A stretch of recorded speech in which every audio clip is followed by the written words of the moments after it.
Hey guys and welcome back. तो आज के हम लोग अपने नेक्स्ट जेएस वीडियो के अंदर पढ़ने वाले हैं प्रोग्रामेटिक नेविगेशन। अब ये बेसिकली हम लोग का प्रोग्रामेटिक नेविगेशन एक्चुअल में क्या होता है, जरा सा हम लोग इसके बारे में पढ़ते हैं। तो देखो यहाँ पे लिखा हुआ है, programmatic navigation in Next JS refer to the ability to navigate between pages और routes within a Next.js application using JavaScript code rather than relying solely on links component from Next.js और traditional anchor tag in HTML। यानी कि यहाँ पे कहा जा रहा है कि हम लोग अब नेविगेट करने के लिए अपने लिंक कंपोनेंट का या फिर अपने एंकर टैग का यूज़ नहीं करेंगे, बल्कि हम लोग अपने जावास्क्रिप्ट कोड का यूज़ करेंगे। एग्जांपल के लिए लेट्स सपोज दैट कि मेरे पास एक फॉर्म है, उस फॉर्म के अंदर हम लोग के पास एक बटन है।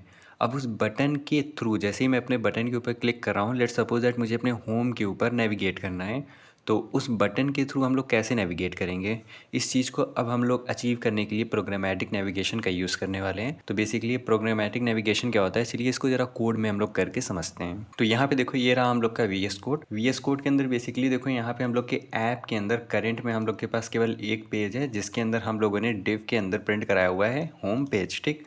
और हम लोगों ने जो अपना नैव कंपोनेंट क्रिएट किया था, वो हम लोग का नैव कंपोनेंट यहाँ पे है। तो यहाँ से मैं एक काम करता हूँ, मैं एक बटन को यहाँ से हटाता हूँ और एक और मैं यहाँ पे क्रिएट करने वाला हूँ href, यानी कि एक लिंक मैं क्रिएट करने वाला हूँ अपने राउट के लिए, जो कि बेसिकली हम लोग का होने वाला है फॉर्म राउट, ठीक।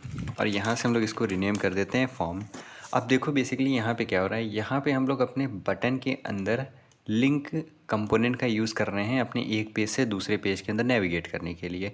एग्जांपल के लिए यहाँ पे देखो, ये रहा हम लोग का होम, ये रहा हम लोग का फॉर्म। इवन तो ये दोनों हम लोग का बटन है, बट बटन के अंदर हम लोगों ने लिंक टैग का यूज़ किया हुआ है। अगर मैं फॉर्म पे क्लिक करूँगा तो 404 एरर आएगा।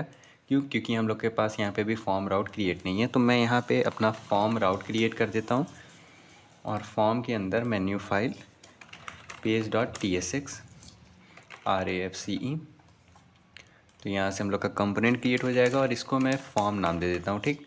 सेव करते हैं इसको। अगेन अगर हम लोग अपने ब्राउज़र के अंदर आएँ तो देखो, अगर मैं फॉर्म वाले पे क्लिक कर रहा हूँ तो ये मैं अपने फॉर्म वाले राउट पे आ जा रहा हूँ। अगर मैं होम पे क्लिक कर रहा हूँ तो अपने होम वाले पे आ जा रहा हूँ। बट यहाँ पे हम लोग नेविगेट करने के लिए क्या कर रहे हैं, यहाँ पे हम लोग नेविगेट करने के लिए अगर मैं अपने नैव बार को ओपन करूँ तो देखो, हम लोगों ने बटन के अंदर लिंक का यूज़ किया हुआ है।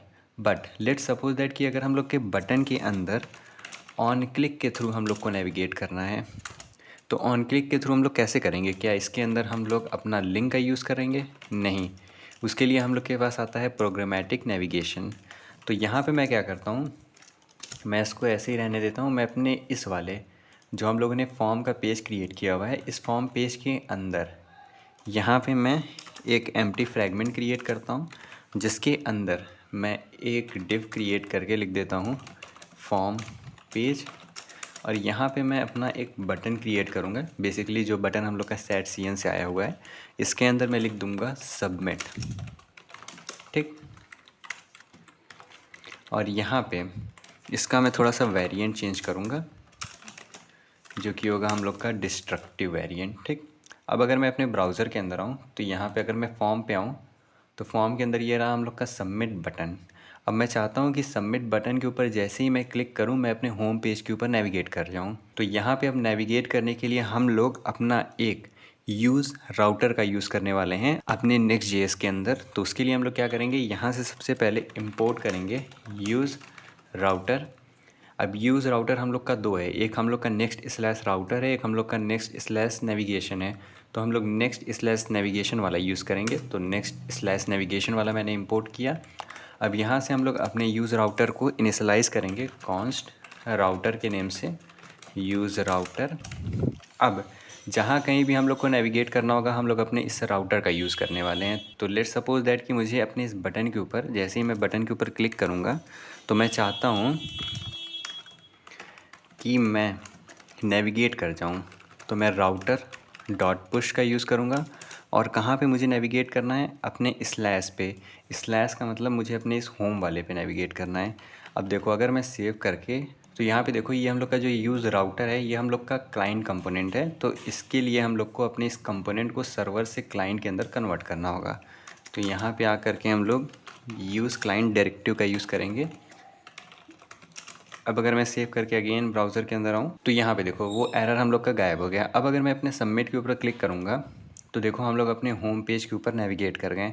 अगर मैं अगेन अपने फॉर्म वाले पे आऊँ, अगेन सबमिट पे क्लिक करूँ तो होम पेज पे मैं नेविगेट हो जा रहा हूँ। तो यहाँ पे हम लोग नेविगेट करने के लिए अपना कोई भी लिंक नहीं यूज़ कर रहे हैं, कोई भी एंकर टैग नहीं यूज़ कर रहे हैं, बल्कि हम लोग अपने प्रोग्रामेटिक नेविगेशन का यूज़ कर रहे हैं, जो कि हम लोग का यूज़ राउटर।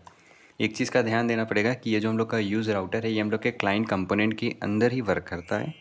तो होपफुली आपको समझ में आ गया हो कि हम लोग का प्रोग्रामेटिक नेविगेशन क्या होता है। अगर आपको कोई डाउट हो तो आप कमेंट सेक्शन के अंदर पूछ सकते हैं। तब तक के लिए चैनल को सब्सक्राइब करना ना भूलें। Thanks for watching.